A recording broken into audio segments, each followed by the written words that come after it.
রাধে রাধে সবাইকে, আর সবাইকে আজকে পৌষ সংক্রান্তির অনেক অনেক শুভেচ্ছা।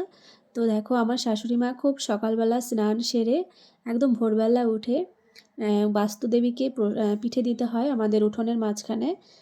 তো কাক ডাকার আগে দিতে হয়। তো এদিকে দিতে দিতে কাকও উঠে গেছিলো আর সকালও হয়ে গেছে। তো মা যেহেতু সকালবেলা স্নান করে নিয়েছে, ওই জন্য আমি একটু পরে করব। তো মার সঙ্গে সঙ্গে এখানে দাঁড়িয়েছিলাম আর পুজোর জন্য যে উলুলু দিতে হয় সেটা দিচ্ছিলাম। তো যাই হোক, এদিকে মার কিন্তু পিঠে দেওয়া কমপ্লিট হয়ে গেছে, তারপরে আমিও স্নান সেরে নিলাম।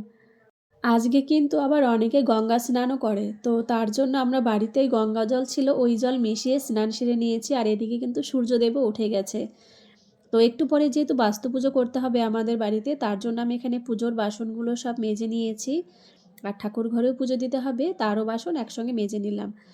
তো এদিকে ফুল বেলপাতা সব কিছুতে চন্দন ঘি মধু লাগিয়ে রাখলাম, কারণ ঠাকুরমশাই এসে তো অত দেরি করবে না, ওই জন্য সব কিছু রেডি করে নিচ্ছি ঘর থেকেই, কারণ আজকে অনেক বাড়িতে পুজো আছে। তো এখানে দেখো আমার সব কিছু রেডি হয়ে গেছে প্রসাদ দেওয়া। আর এখন তো বেশ সেরকম প্রসাদ খেতেও আসে না কারো বাড়িতে কেউ, ওই জন্য সব প্রসাদগুলো অল্প অল্পই দিয়েছি। তার উপর আজকে তো আমরাও শুধু ফল খেতে পারবো, আর অন্য কিছুতে খেতে পারবো না।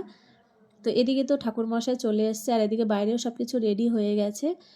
তো ওই যেখানে যে উনুনটা করা হয়েছে ওটা কিন্তু আমাদের এখানে বলে কি গাছ, জিকা গাছ। তো ওই গাছের ডাল দিয়ে কিন্তু আমাদের উনুনটার চারিদিকে দিতে হয়, আর যেখানে ডালগুলো গাড়া আছে ওই গাছেরই ডাল দিয়ে পুজো করতে হয়। তো এখানে আমাদের ওই পায়েসটাও রান্না করতে হয়। এই পায়েসটা যতক্ষণ রান্না না হবে ততক্ষণ আমরা বাড়িতেও রান্না করতে পারবো না। আর ওটা শুধু দুধ আর হচ্ছে আতপ চাল দিয়ে রান্না করতে হয়, ওর মধ্যে চিনি লবণ কোনো কিছু দিতে পারি না। তো এদিকে দেখো পুজো, আমি আর আমার শাশুড়ি মা দুজনেই পুজো করছি। তো এখানে দেখো পুজো কমপ্লিট হয়ে গেল, আর এই পুজোটা আমাদের বাড়িতে প্রত্যেক বছরই করে।